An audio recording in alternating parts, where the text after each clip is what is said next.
ఆంధ్రప్రదేశ్లో రాజకీయ వాతావరణం చాలా వేడెక్కి, అంతేకాకుండా కలుషితం అయి ఉంది. విశాఖపట్నంలో వాయు కాలుష్యం ఎంతుందో అంతకంటే ఎక్కువ ఆంధ్రప్రదేశ్లో రాజకీయ కాలుష్యం. ఇక్కడ చెప్పాల్సింది ఏంటంటే, ఇక్కడ నేను ఎవరిని కూడా వ్యక్తిగతంగా దూషించాలని కానీ, వ్యక్తిగతంగా విమర్శించాలని కానీ నా ఉద్దేశం కాదు. కానీ ఒకసారి ఆంధ్రప్రదేశ్ రాజకీయ ముఖచిత్రం చూసుకున్నట్లయితే, ద సోషల్ సిచ్యుయేషన్ ఆంధ్రప్రదేశ్లో చూసుకున్నట్లయితే చాలా డిస్టర్బింగ్గా ఉంది. ఒకటి, చంద్రబాబు నాయుడు గారు కలలు కంటున్న బంగారు ఆంధ్రప్రదేశ్, నవ్యాంధ్ర అనేది మనం చూసుకున్నా, 2047 ఆయన విజన్ డాక్యుమెంట్స్ మనం చూసుకున్నా సరే, ఆంధ్రప్రదేశ్లో అది అమలయ్యే పరిస్థితి కనబడుతుందా? 20 లక్షల కోట్ల వరకు కూడా మేము పెట్టుబడులు తీసుకొచ్చామని చెప్తున్న చంద్రబాబు నాయుడు గారు, ఆంధ్రప్రదేశ్లో లా అండ్ ఆర్డర్ సిచ్యువేషన్లో ఒక క్రమశిక్షణ సిచ్యువేషన్, తర్వాత ఏంటంటే ధన మాన ప్రాణాలకి పూర్తిగా రక్షణ ఇచ్చే పరిస్థితి లేనప్పుడు ఎవరైనా సరే ఆంధ్రప్రదేశ్ వైపు పూర్తిగా పెట్టుబడులు ఎందుకు పెడతారు అన్నది ఒక విషయం. మనమైతే పెట్టుబడులు వాళ్ళు పెడతారు అని 99 పైసలకే ఎకరా భూమి చెప్పుకున్నా మనమైతే లీజుకి ఇచ్చేస్తున్నాం. అట్లాగే ఇచ్చిమిచ్చిగా చెప్పాలంటే ఆంధ్రప్రదేశ్ మొత్తం మీద చూసుకున్నట్లయితే ఈ భూమి పంపకాలు చూసుకున్నట్లయితే ఎంత ఉంటుందో మనం చెప్పలేం. అంటే 10,000 ఎకరాలు ఉంటుందా, 50,000 ఎకరాలు ఉంటుందా? ఇట్లా అమరావతితో కూడా చూసుకున్నట్లయితే ఇచ్చిమిచ్చిగా ఎన్ని ఎకరాల ల్యాండ్ మనం ఆల్రెడీ ఒక సిచ్యువేషన్ లో తీసుకొస్తున్నాము. సో దానికి సరిపోయినట్లుగా మనకు రావాల్సిన పెట్టుబడులు వస్తాయా అని అంటే, అలాగే పీపీపీ అని మనం చెప్తున్నాము. పీపీపీకి ప్రైవేట్ వాళ్ళు వచ్చి పెట్టుబడి పెట్టాలి అని అంటే నెక్స్ట్ ఏంటి అనే భయపడే పరిస్థితి ఉంది. అయితే దానికి ఏం చెప్తారంటే, అటు అంబటి రాంబాబు గారు కానీ, లేదు అంటే ఇటు జోగి రమేష్ గారు కానీ, లేదు అంటే జగన్మోహన్ రెడ్డి గారు కానీ అందరూ కూడా రెచ్చగొట్టే ప్రసంగాలు చేస్తున్నారు కాబట్టి మేము వాళ్ళ మీద యాక్షన్ తీసుకునే పరిస్థితి వస్తుంది అని చెప్పి మీరు చెప్తారు. కానీ ఇక్కడ వాస్తవం ఏంటంటే, వాళ్ళు ఏం చేశారు మేము అదే చేస్తున్నాం. ఆ రోజుల్లో మమ్మల్ని వాళ్ళు రెచ్చగొట్టారు, ఈ రోజుల్లో మేము వాళ్ళని పూర్తిగా యాక్షన్ తీసుకోవడం చూస్తున్నాం అంటున్నారు. కానీ చాలా కోర్టుల విషయంకి వచ్చేసరికల్లా కోర్టులు ఏంటంటే, ఎక్కడైతే అన్యాయం అలాగే దౌర్జన్యం ఉన్నాయో కోర్టులు తప్పకుండా ప్రతిఘటిస్తాయి. But at the same time ప్రతిదానికి కూడా కోర్టులు సమర్థించలేవు. కారణం ఏంటంటే, అంబటి రాంబాబు గారు మాట్లాడిన మాటలు అటు చంద్రబాబు నాయుడు గారి విషయంలో కానీ, అటు పవన్ కళ్యాణ్ గారి విషయంలో కానీ, ఇటు లోకేష్ గారి విషయంలో కానీ వాళ్ళు మాట్లాడిన తీరు కానీ, వాళ్ళు మాట్లాడిన భాష కానీ ఆమోదయోగ్యం కాదు. అది హైకోర్టుకే కావచ్చు, సుప్రీంకోర్టుకే కావచ్చు, పార్లమెంటరీ వ్యవస్థకైనా కావచ్చు, లేదు అంటే సమాజంలో ఉన్న మాలాంటి వ్యక్తులకైనా కావచ్చు. మీ నుంచి మేము లాంగ్వేజ్లు నేర్చుకుంటున్నాం అనుకుంటున్న పిల్లలు కూడా ఏ లాంగ్వేజ్, ఏ బాడీ లాంగ్వేజ్ వస్తుంది. సో ఈ విధంగా మనం ఎటువంటి పరిస్థితుల్లో కూడా అంబటి రాంబాబు గారు చెప్పారు, ఈ వయసులో నేను ఆ భాష మాట్లాడకుండా ఉండాల్సింది, ఐఎమ్ సారీ ఫర్ దట్ అని కూడా ఆయన చెప్పినట్టుగా ఒక వార్త వచ్చింది. అట్లాగే జోగి రమేష్ గారు నిన్న మొన్న విషయం చూసుకున్నట్లయితే అంబటి రాంబాబు ఇంటి మీద అటాక్. ఆయన వైఫ్ చెప్పింది ఏంటంటే, చాలా దుర్భాషలాడుతూ పచ్చి బూతులు మాట్లాడుతూ వినడానికి చెప్పడానికి అవకాశం లేని పరిస్థితుల్లో మేము ఉన్నాము అని చెప్పి ఆవిడ చెప్పారు. అట్లాగే నిన్న ఇబ్రహీంపట్నంలో జోగి రమేష్ గారు ఇంటిని దహనం చేయడం కోసం చేసిన ప్రయత్నాలు ఇవన్నీ చూసినట్లయితే నిజంగా జంగల్ రాజే నడుస్తుందా, లేదు అంటే లా అండ్ ఆర్డర్ ని చంద్రబాబు నాయుడు అండర్లో లేదా, లేదు అంటే లేదు వాళ్ళకి అట్లాగే శాస్త్ర జరగాలి కాబట్టి పోలీసులు ఇంటర్ఫియర్ కావద్దు, అయ్యాక సినిమాలో అన్నీ అయిపోయినాక ఎలాగైతే పోలీసులు ఎంటర్ అవుతారో ఆ విధంగా ఎంటర్ అయ్యేట్లుగా ఏమైనా ఇన్స్ట్రక్షన్స్ ఉన్నాయా? ఎందుకు Big Boss is not interfering at proper time to protect the life and properties of either of the leaders?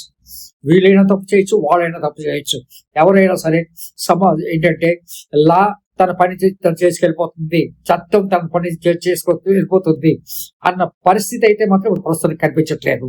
చట్టం ఇప్పుడు ఎవరి తాలూకా చేతిలో అధికారం ఉన్నట్లయితే వాళ్ళ చుట్టం. ఇది నేను జగన్మోహన్ రెడ్డి గారి సమయంలో మేము సిచ్యువేషన్ చూసాము. We did not accept and we did not appreciate many of his activities, many of his people's activities. అంటే అటు బోండా ఉమా గారి మీద జరిగిన దాడి కానీ, అచ్చెన్నాయుడు గారి దాడి కానీ, చంద్రబాబు నాయుడిని అరెస్ట్ చేయడం కానీ, లేదు అని అంటే రామకృష్ణరాజు గారిని కొట్టిన పరిస్థితి కానీ, ఇవన్నీ కూడా మేము పూర్తిగా ఖండించిన పరిస్థితులే. ఇప్పుడు అదే పరిస్థితి మీరు చేశారు కాబట్టి మేము చేస్తాం అనుకున్నప్పుడు మీకు వాళ్ళకి తేడా ఏంటి? తెలుగుదేశం పార్టీ వాళ్ళు కానీ, జనసేన పార్టీ వాళ్ళు కానీ, బీజేపీ వాళ్ళు కానీ అరికట్టడం కోసం వాళ్ళు అధికారంలోకి వచ్చారని చెప్పి మేము అనుకున్నాము. కానీ పరిస్థితి చూసినట్లయితే లేదు, ఇది అదే సిచ్యుయేషన్ మేము కంటిన్యూ చేస్తున్నామని చెప్తున్నట్లు కనబడుతుంది. ఒక విధంగా చెప్పాలంటే తిరుమల పవిత్రతని కాపాడడం కోసం చేసిన వ్యాఖ్యానాలు, అంటే లడ్డూల్లో కొవ్వు కలిసిందని కానీ, లేదు అంటే కల్తీ నెయ్యి విషయంలో కానీ మాట్లాడుకోకుంటే, అది కొవ్వు కలిసినా కలవకపోయినా అది మొత్తం మీద కల్తీ నెయ్యి కాబట్టి దాన్ని ఖచ్చితంగా మనం ప్రతిఘటించాల్సిందే, ఆక్షేపించాల్సి వస్తుంది.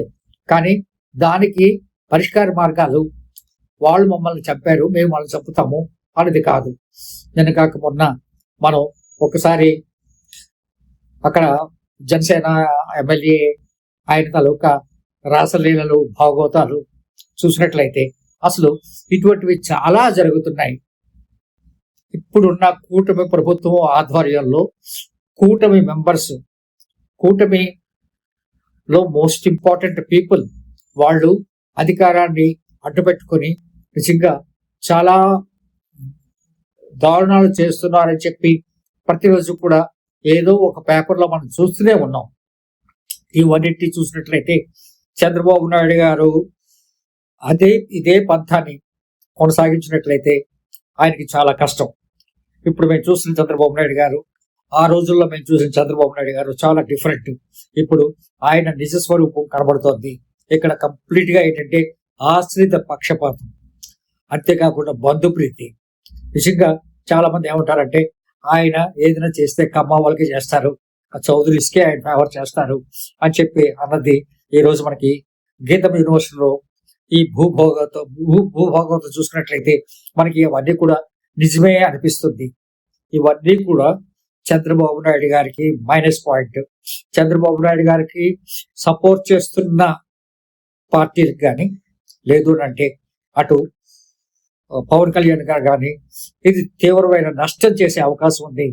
Silence is accepting the crime.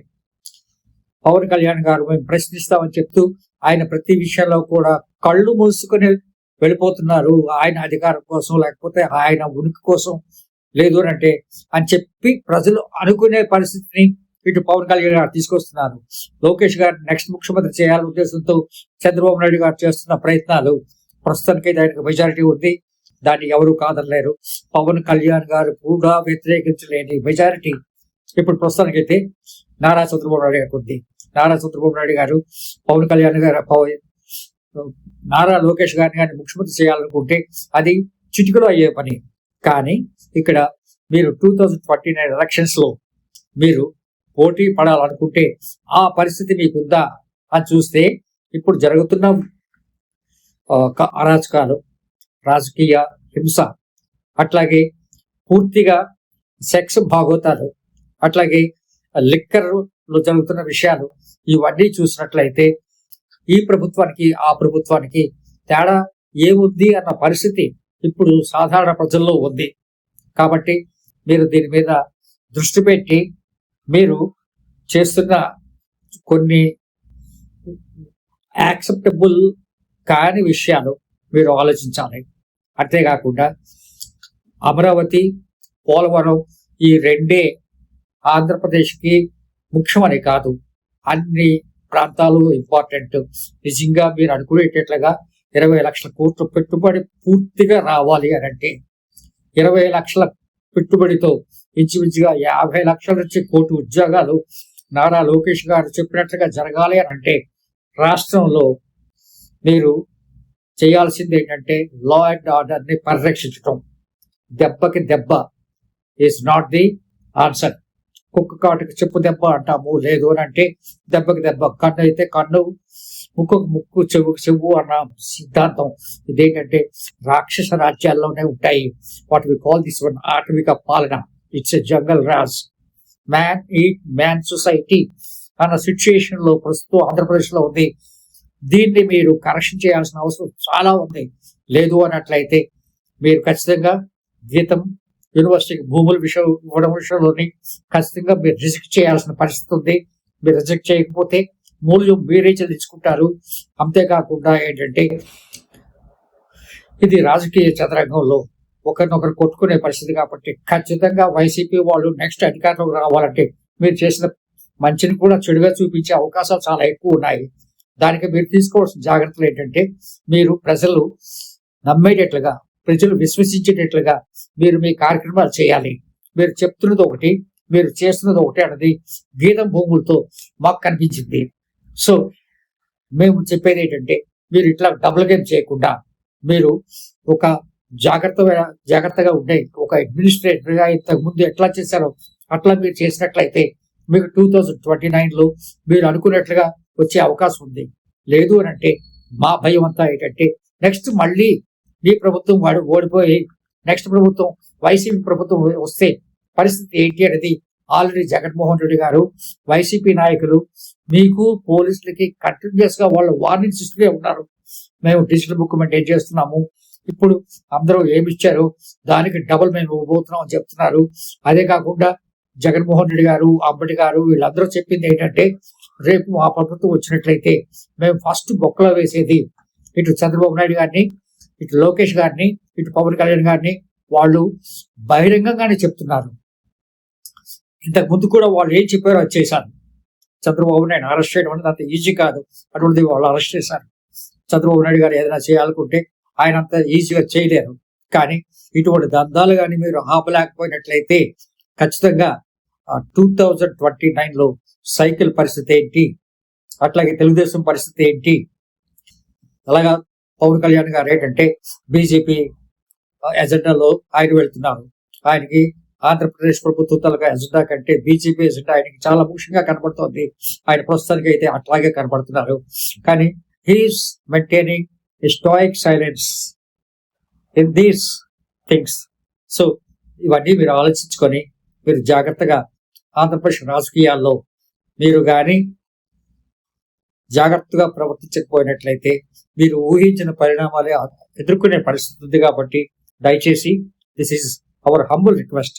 Thank you very much. All the best.